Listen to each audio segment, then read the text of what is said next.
കോഴിക്കോട് കാരശ്ശേരിയിൽ 280ഓളം വളർത്തു കോഴികളെ തെരുവ് നായകൾ കടിച്ചുകൊന്നു. ഇന്ന് പുലർച്ചെ 5ഓളം തെരുവ് നായകൾ കൂടിന്റെ നെറ്റ് തകർത്ത് അകത്ത് കയറിയാണ് കോഴികളെ കടിച്ചുകൊന്നത്. കാരശ്ശേരി പഞ്ചായത്തിലെ കളരിക്കണ്ടി കുറ്റിപ്പറമ്പ് സ്വദേശി ചോയിമഠത്തിൽ അംജദ് ഖാന്റെ വളർത്തുകോഴികളെയാണ് ഇന്ന് പുലർച്ചെ തെരുവുനായ കടിച്ചുകൊന്നത്.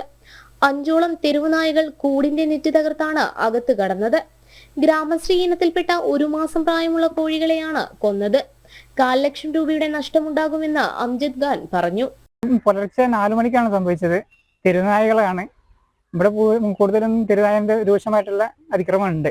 കോഴികളൊക്കെ പിടിച്ചു കൊന്നത് അയൽക്കാരത്തൊക്കെ പിടിച്ചിട്ടുണ്ട്. അതുകൊണ്ട് ഞാൻ ഫുള്ളും നെറ്റൊക്കെ ഇട്ടിട്ടാണ് ഈ ഫോം ഉണ്ടാക്കിയത്. 100-300ഓളം കോഴികൾ ഉണ്ടായിരുന്നു.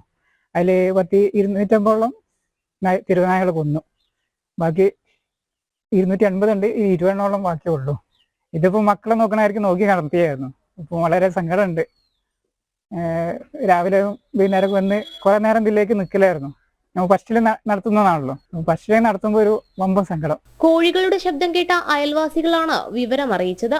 300 കോഴികളിൽ 20 എണ്ണം മാത്രമാണ് ബാക്കിയുള്ളത്. പ്രദേശത്ത് തെരുവുനായ ശല്യം രൂക്ഷമാണെന്നും വീട്ടുകാർ പറയുന്നു. തെരുവായ ശല്യം നല്ല രൂക്ഷമായിട്ട് തന്നെ നടക്കുന്നുണ്ട്. അത് പലപ്പോഴായിട്ട് ഇവിടുന്ന് നമ്മളെ കോഴീനെയും അയൽവക്കത്തെ വീടുകളിൽ നിന്നൊക്കെ കോഴീനെ കൊണ്ടുപോകുന്നുണ്ട്. പിന്നെ തന്നെ അപ്പം ഈ മക്കൾക്കൊക്കെ ആകുമ്പോഴത്തേനും സ്കൂളിൽ പോകുമ്പോഴത്തേനും വലിയ വിഷമം ഉണ്ടാകാറുണ്ട്. അപ്പോൾ അതിനൊരു തീരുമാനം പഞ്ചായത്ത് അധികാരികൾ ഉണ്ടാക്കി തരണമെന്നുള്ളതാണ് നമ്മുടെ അപേക്ഷ. കോഴികളെ തെരുവുനായകൾ കൊന്നൊടുക്കിയത് പഞ്ചായത്ത് അധികൃതരെ അടക്കം അറിയിച്ചിട്ടുണ്ട്. തെരുവുനായ ശല്യം തടയാൻ അധികൃതർ അടിയന്തര നടപടി സ്വീകരിക്കണമെന്നാണ് പ്രദേശവാസികൾ പറയുന്നത്. ജനം, കോഴിക്കോട്.